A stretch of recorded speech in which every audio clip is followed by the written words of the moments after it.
She handed me divorce papers before she hugged her mother. That was the part that stuck with me. Not the applause. Not the 3 professors shaking her hand. Not even the look of triumph on her face as the auditorium roared her name. It was that she walked past them all. Past her friends, her mom, the dean. Straight to me in the back row like some twisted sense of obligation. I thought she was coming to kiss me. Thank me. Hell, even just nod. Instead, she handed me a white envelope with one word handwritten across the front. Evan. Inside, 2 neatly printed copies of a divorce agreement. Signed and dated. Today's date. She'd timed it. Graduation day. Celebration day. D-Day. I need space to grow, she said.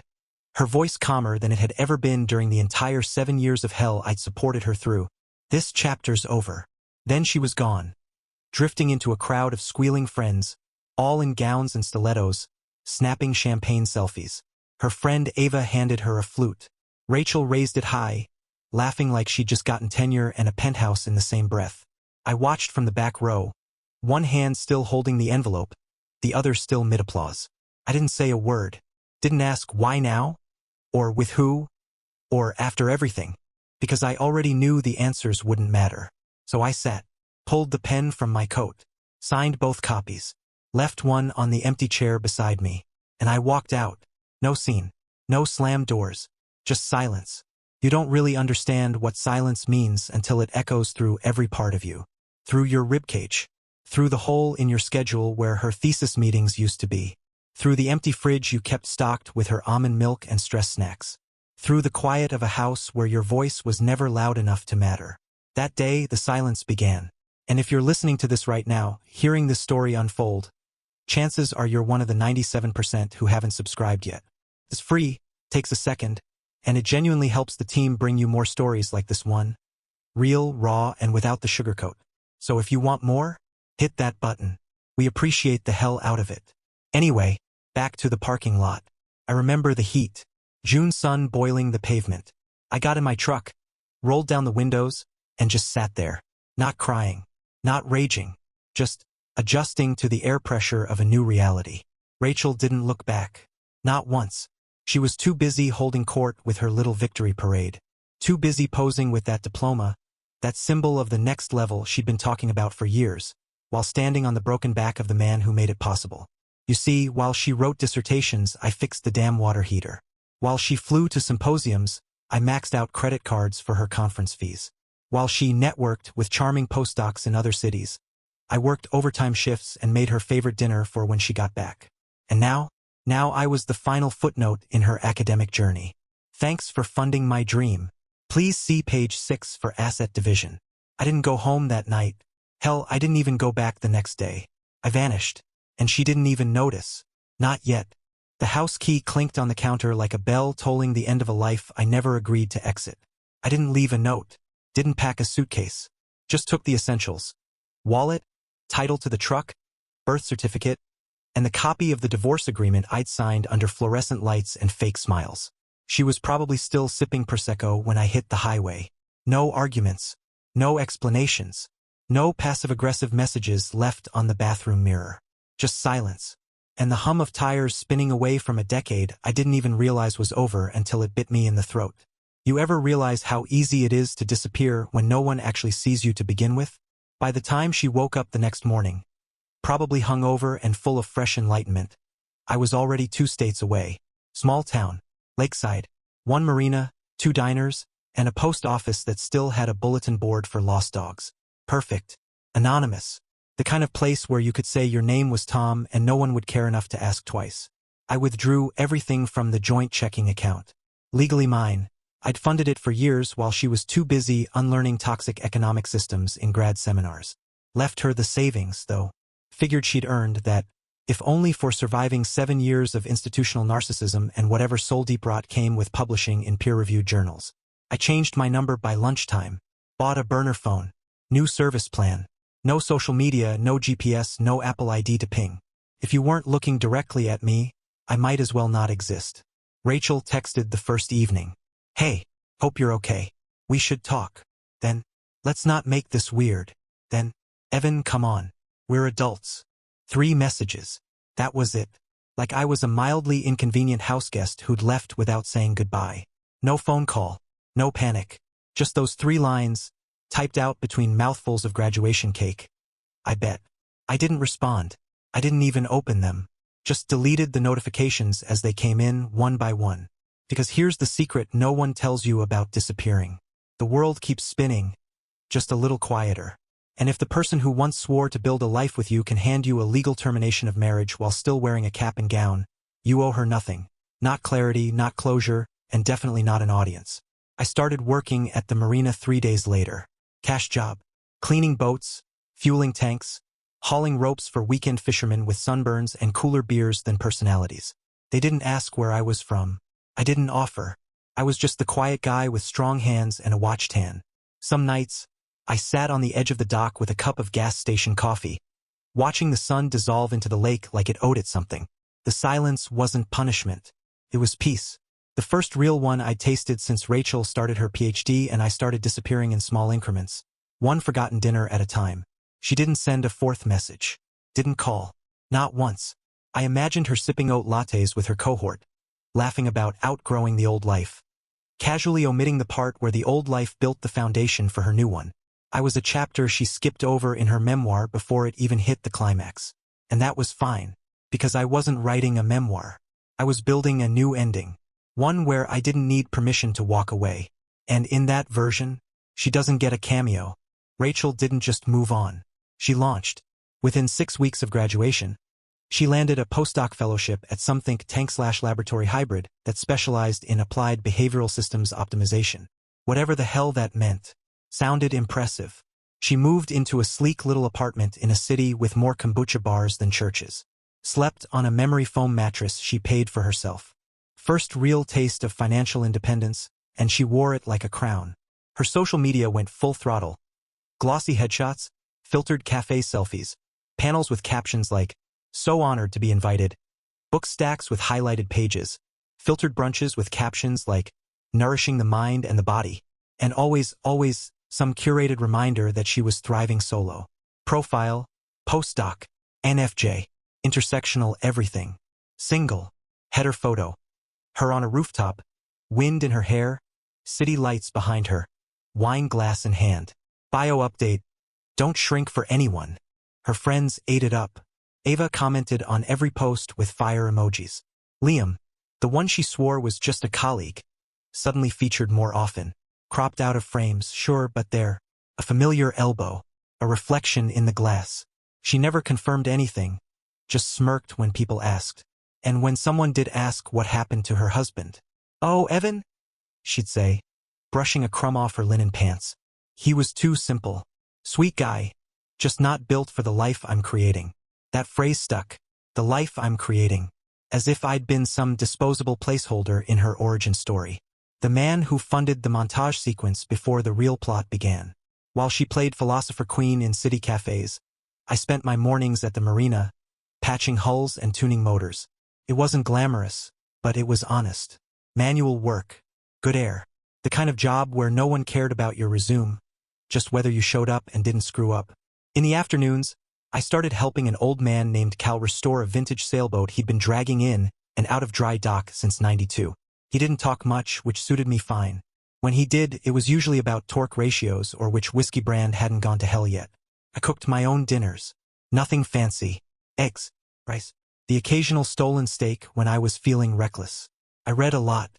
Things I never had time for while juggling groceries and Rachel's endless revision drafts. Philosophy, old sci-fi, boat manuals I didn't understand but liked the smell of.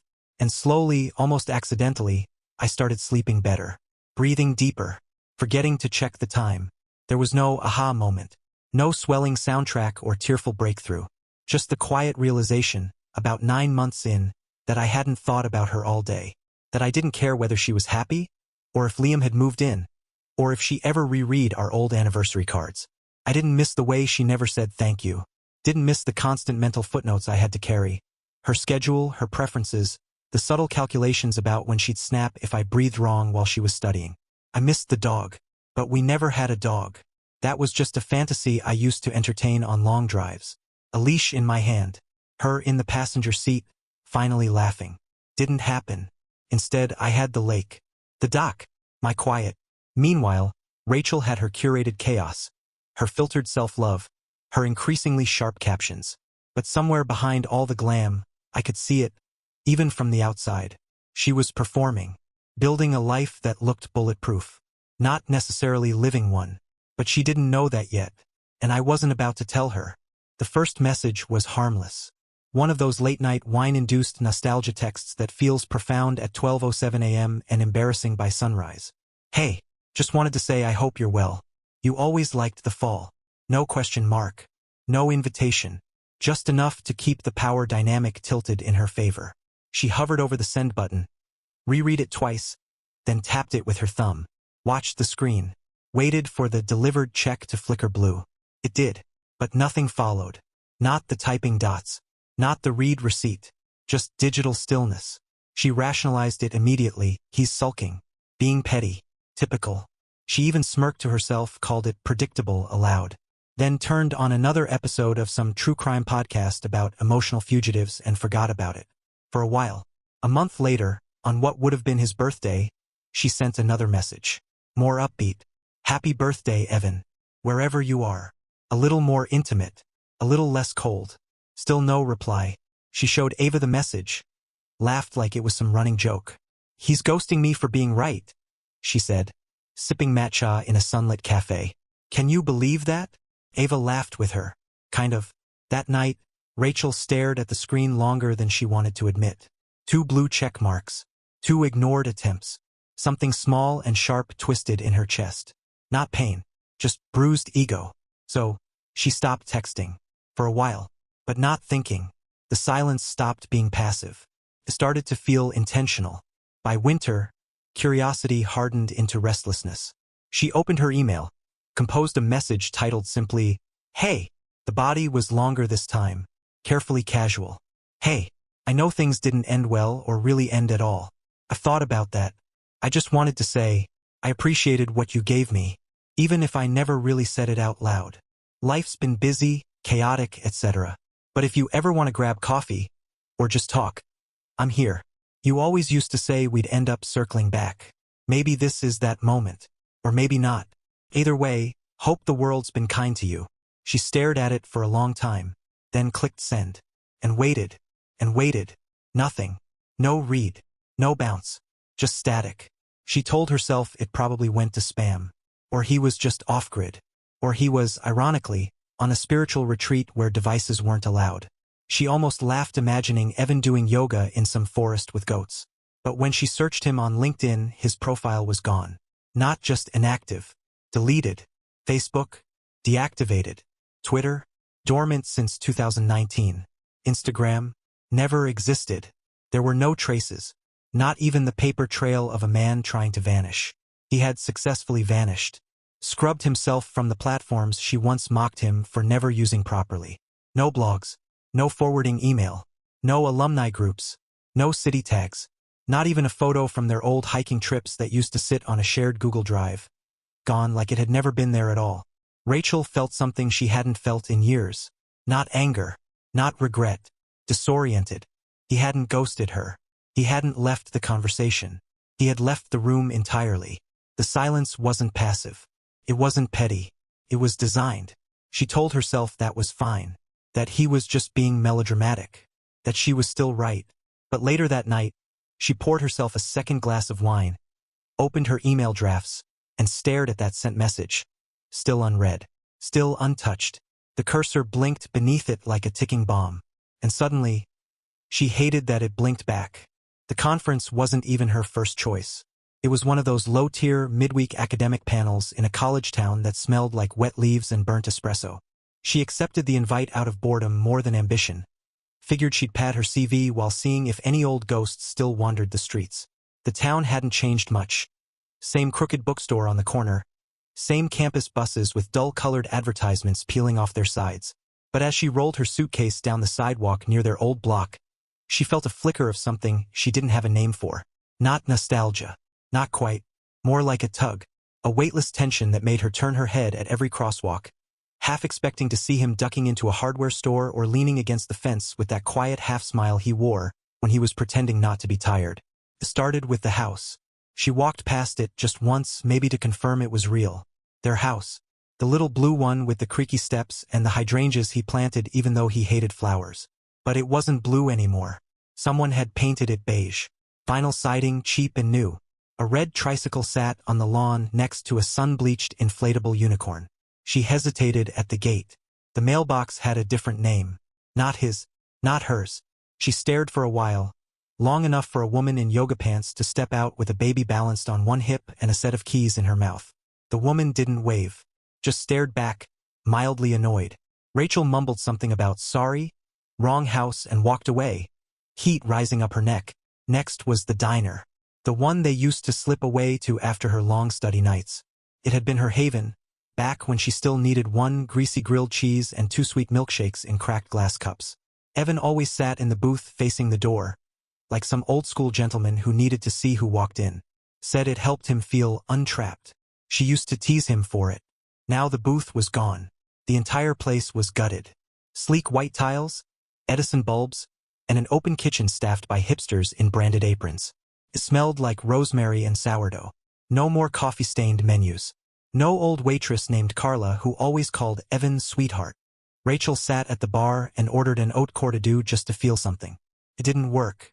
She left a tip she hoped no one would misinterpret as guilt. The spiral continued. She walked the streets like a tourist in a movie she thought she'd starred in. The bookstore was closed for renovations. The old bar was now a poke bowl place. The gym Evan used to drag himself to twice a week, a wine-tasting lounge. Finally, she saw someone familiar. An old neighbor, Mrs. Durant, walking 2 Pomeranians in the same worn coat she always wore. Rachel waved, a little too eagerly. The woman squinted, then lit up. Well, look who it is. Rachel Miller. As I live and breathe. They exchanged pleasantries. Rachel pretended she hadn't been wandering aimlessly for 2 hours. Then she asked, casually, have you seen Evan? Just curious. Mrs. Durant's face changed subtly, but enough. Oh, honey, she said, frowning slightly. Not since right after, well, you know. One day he was here, next day, poof. Didn't leave a note. Didn't leave a box. Just vanished. She tugged at her dog's leash. Didn't even leave a forwarding address with the post office. I asked the mailman. Whole block was wondering. Rachel tried to play it off. Oh, yeah, we lost touch. Mrs. Durant nodded. Shame. Quiet man. Kind eyes. Then she was gone, trailed by 2 fluffy dogs and the smell of menthol gum. Rachel stood on the sidewalk, stunned by how final it felt. Not tragic. Not cinematic. Just gone. A chapter torn out, not bookmarked. She thought there'd be a trace, something. A photograph in the window. An old sweatshirt in the Goodwill bin. A glance from a stranger who'd say, oh yeah, he works at the bank now, or he still lives up on Pine. But no one remembered him. He had vacuum-sealed his exit so tightly that not even dust had been left behind. She walked back to her hotel slowly, unable to tell if the heaviness in her chest was disappointment or something worse. Regret, maybe. Not the kind that made you cry. The kind that made you recalculate. Closure. That's what she called it when she hired the PI. Spoke it like a medical term, something sterile and practical. As if she'd developed an allergy to the silence and needed to identify the allergen. I'm not trying to get back together, she told the investigator on their first call. It's just unsettling. The way he left. The woman on the other end had the kind of voice that made you feel like she already knew more than you did. Her name was Lenore. Ex-police, now freelance. No nonsense. You looking for answers or an address? She asked plainly. Rachel hesitated. Both, she said. But mostly, I want to know if he's okay. Lenore didn't respond to that part. Took time. Months. Evan hadn't just ghosted. He'd unpersoned. No Facebook, no Instagram, no digital footprint after 2021. His last known login to any service had been a Gmail account that bounced back password resets. Even his Amazon account had gone cold. No orders, no wish list, no trace of Prime. Lenore's first big find wasn't flashy. It was a receipt. Gas station. Random. Middle of nowhere. Paid in cash. But she traced the card that bought a 5-gallon gas can 3 days earlier. It pinged near a hardware store in a lakeside town Rachel had never heard of. Population. Around 4,000. 1 post office, 1 marina, 1 motel. From there, it was a breadcrumb trail. Receipts for boat rope, outboard motor oil, a pack of undershirts, and a paper map. Yes, a paper map. Who even used those anymore? He hadn't signed anything in his name. No driver's license hits. No phone records. No property deeds. Just the same card used sparingly every few weeks. Always at low-traffic stores. Always at odd hours. Lenore said it was either the habits of a fugitive or a man who'd decided the world no longer needed to know where he slept. Rachel tried to keep her cool. "I just need to see him," she told Lenore on their final call. "Face to face. Not to fix anything. I just need to know what this is." "What this is?" Lenore asked, tired. "You mean the silence?" Rachel didn't answer. Lenore gave her the town name. She refused to provide a specific address. "He hasn't done anything wrong. If he wants to be left alone, I'm not dragging him out." But she gave her the leads. The marina, the diner, the hardware store. She even sent photos of the P.O. Box key log. Same number, signed for weekly. Rachel sat with it for a day. Then booked a flight. Not because she missed him. Not because she needed some dramatic reunion. She told herself that on the plane. Said it aloud like a mantra while the man next to her snored into a neck pillow. But the truth pulsed beneath every rationalization. He was the only loose thread she hadn't been able to snip clean. She had outgrown him. That's what she'd said. But somehow he'd outpaced her. Slipped the net entirely. And now he existed only in the negative space of her life. The silences between conference applause. The quiet just before sleep. The moment when a memory slid into focus uninvited. She'd deleted photos. Scrubbed her socials. Even dated a neuroscientist who gave great TED Talks and terrible back rubs. But Evan? He didn't fade. He lingered. And now she was flying across state lines to prove what, exactly? That she could handle seeing him again? That the version of her that left him was still intact? The plane landed. She rented a car. No GPS. Just a screenshot of the map Lenore had sent. It was almost poetic in a pathetic kind of way.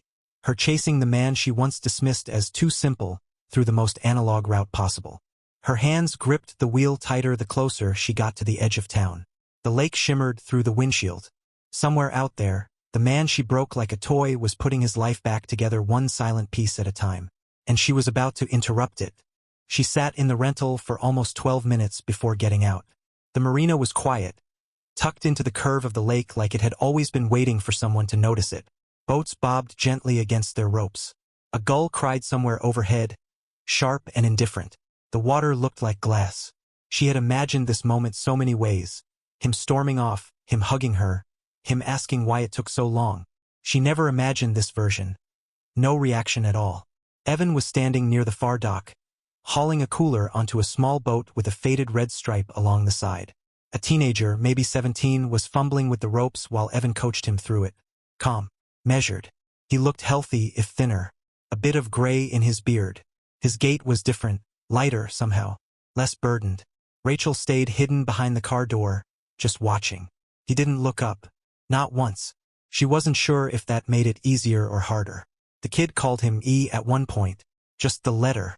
Like he'd earned a nickname in a place where no one even knew his full name. That stung more than she expected.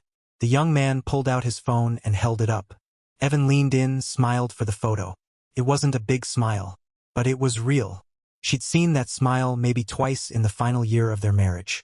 Now it came easy for a stranger. Her chest tightened. She stepped out of the car. Walked across the gravel lot, her heels sinking with each step. She hated herself for wearing heels. What was she trying to prove? That she was successful? Put together? Taller? As she crossed onto the dock, the boy hopped onto the boat and untied the last rope.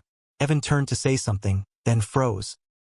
His eyes landed on her like headlights catching a deer, only he wasn't the one startled. "Evan," she said, came out softer than she expected. He blinked once, then nodded. "Rachel."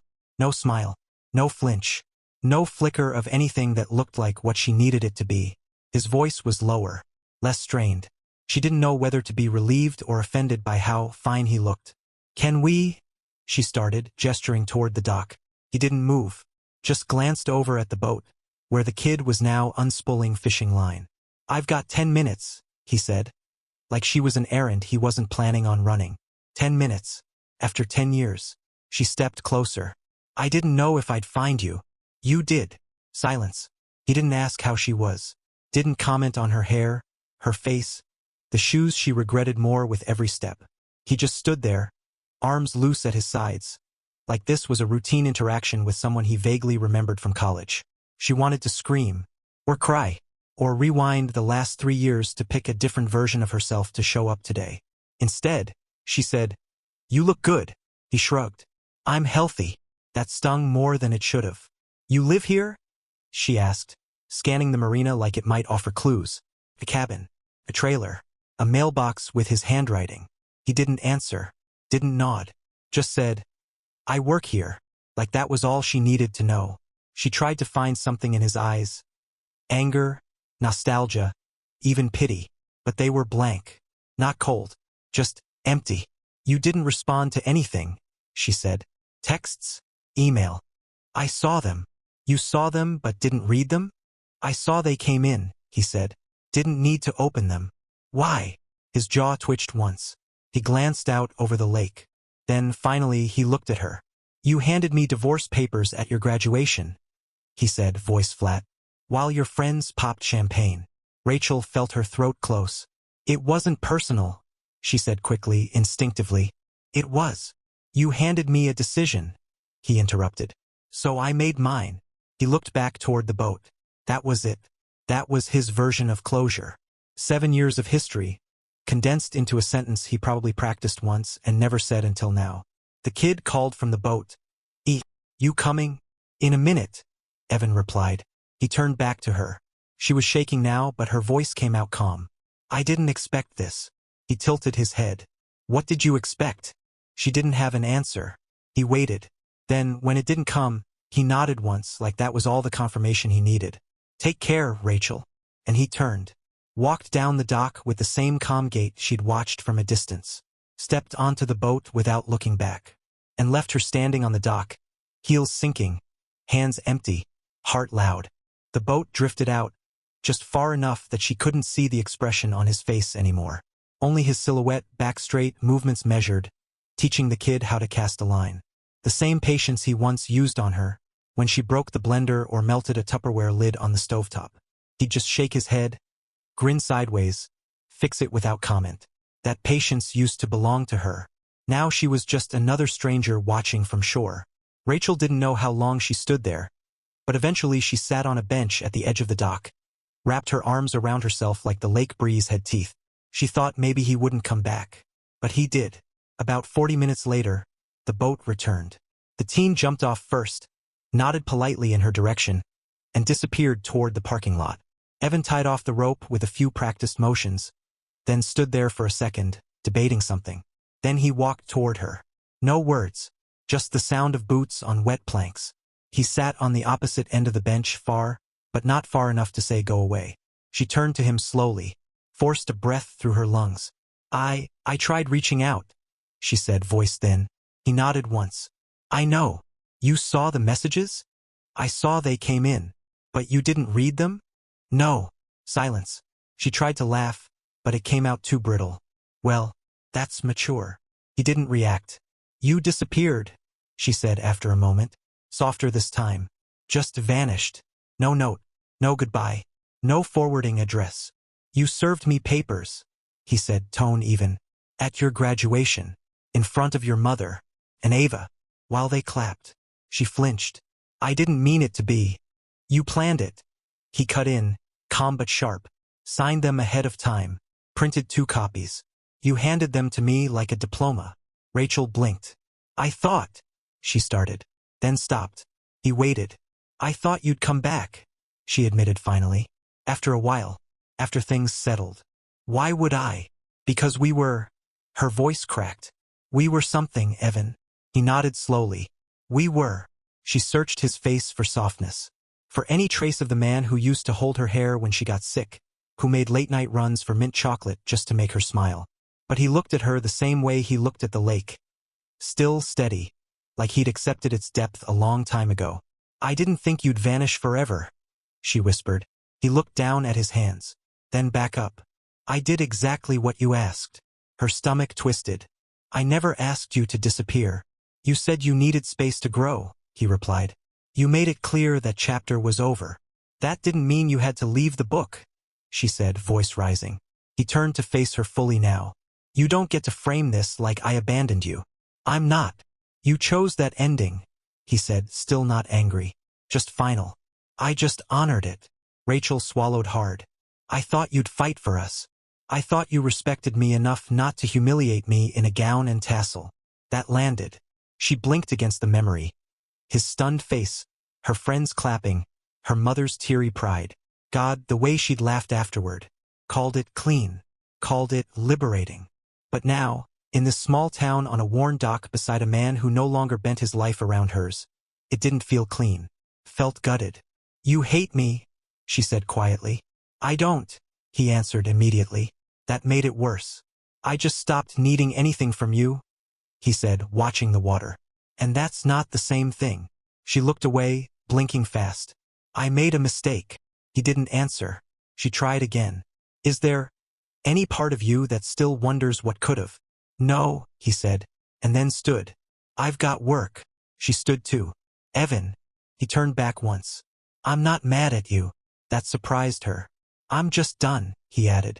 And then he walked off, leaving her on the dock with nothing but wind and her own hollow echo of a choice she thought she'd already made. She found him the next morning by the docks again, earlier this time. The air was crisp, the lake still, the kind of quiet that always feels borrowed. Like the world's holding its breath just long enough for you to say something you can't take back. He was alone this time, hauling a rope coil onto a rust-streaked skiff. One earbud in, one out. She watched him for a moment before making noise, shuffling gravel with her foot like some kid trying to signal they've broken something expensive. He looked up, didn't flinch. She stepped closer, but not too close. Can we talk? His eyes flicked to the boat, then back to her. What's left to say? She opened her mouth, closed it again. I don't know, she admitted. I thought I'd be further along by now. He said nothing. She exhaled hard, like maybe pushing the breath out fast would keep the tears from coming. It didn't work. Her voice cracked as she added, I thought I'd feel more. Happier. Accomplished. Fulfilled. He nodded slowly. That's not my burden. That stopped her cold. No venom in it. Just truth. Balanced like a weight he no longer had to carry. She tried again. I thought walking away meant I'd be walking toward something. You did, he said. You just didn't check what it was. She stepped closer. I miss you. He looked down at the knot he'd tied. Untied it. Retied it. Slow and methodical. You miss the idea of me, he said. You miss the version of me that held space for the mess while you figured out who you wanted to be. She didn't deny it. Couldn't. He continued. You don't miss the Tuesday night exhaustion. The financial juggling. The quiet apologies. You miss the scaffold. Because the building didn't turn out like you hoped. Tears were sliding now. Not dramatic. Just honest. She reached out, instinctive, fingertips brushing the air between them. He stepped back. Not harshly. Just enough. Enough to draw a line neither of them would cross again. She let her hand drop. I'm sorry, she whispered. He gave her the smallest nod. Not forgiveness. Just acknowledgement. I'm not angry, he said again. Not anymore. But you won't come back. He didn't answer that. Just looked at her the way someone looks at a fire that's already burned through the house. Sad maybe, but also accepting that the foundation's not something you rebuild on. She wiped her face with the sleeve of a cardigan far too thin for the morning chill. Is there someone else? No. Then why? Because I found peace, he said, cutting gently. And bringing you back into it would be the opposite of that. It wasn't cruel. That's what gutted her most. There was no anger, no bitterness. Just a man who had once loved her with the kind of depth she mistook for simplicity, and who now wanted nothing more than to protect the calm he'd built in her absence. She tried one last thing.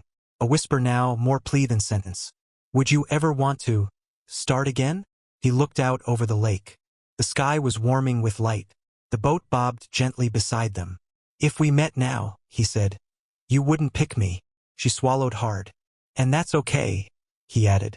Because now I wouldn't pick you either. That was it. He didn't wait for a reply. Just turned and stepped onto the boat, casting off the rope with a clean flick of his wrist. No hesitation. No wait. And Rachel stood on the dock, watching the space he left behind swell with cold morning air, realizing that the closure she came for didn't live in his forgiveness. It lived in the absence. And that was the part she never planned for. She didn't get out of the car this time. Just circled the gravel lot like someone lost in a loop. Like maybe if she drove slow enough, the scene would shift. That he'd glance up, wave, come jogging over, laughing, saying something stupid like, "You again," just to break the weight hanging between them. But Evan never looked up. He was crouched beside the same dock, showing the teenager, same one from before, how to repair a busted motor. The boy was listening intently, nodding, occasionally asking something she couldn't hear. Evan answered without looking up from his hands, focused and precise, like she wasn't even part of the world anymore. Rachel watched them for a long minute, engine still running. Her hand hovered over the door handle, then dropped. Instead, she pulled into a space near the marina office. The woman at the front desk barely glanced up when Rachel walked in, just pointed toward a cubby full of notes and keys behind her. "I just want to leave something," Rachel said. The woman raised a brow. "For E." Rachel nodded. The woman chewed her gum once, then shrugged. "Leave it on the counter." She did. An envelope. No name on the front. Inside, just a torn sheet of lined paper from her notebook. 6 words scribbled in handwriting that shook more than she wanted it to. "I'm sorry. You didn't deserve that." She didn't wait for a reply. Didn't linger. Didn't even look back as she pulled out of the lot. The lake shrinking in her rearview mirror like a chapter in a book she no longer had the right to reread. She told herself she didn't expect anything. That it wasn't a plea, just a release. A final punctuation mark at the end of something she'd spent too long pretending she had control over. But part of her, some small, childish part, still hoped he'd read it. That it would land. Make contact. That maybe, just maybe, he'd text. Or call. Or walk out onto the road holding that paper like a flag. Not to rekindle. Just to acknowledge. He didn't.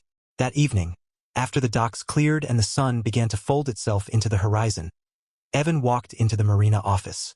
The woman behind the desk looked up. "Got something for you." She handed him the envelope. He recognized the handwriting instantly, but he didn't open it right away. Just took it, nodded, and stepped outside. He sat on the bench by the water, listened to the lake lap against the wood, then unfolded the letter. Read the 6 words. No name, no flourish, just 6 late, uneven words.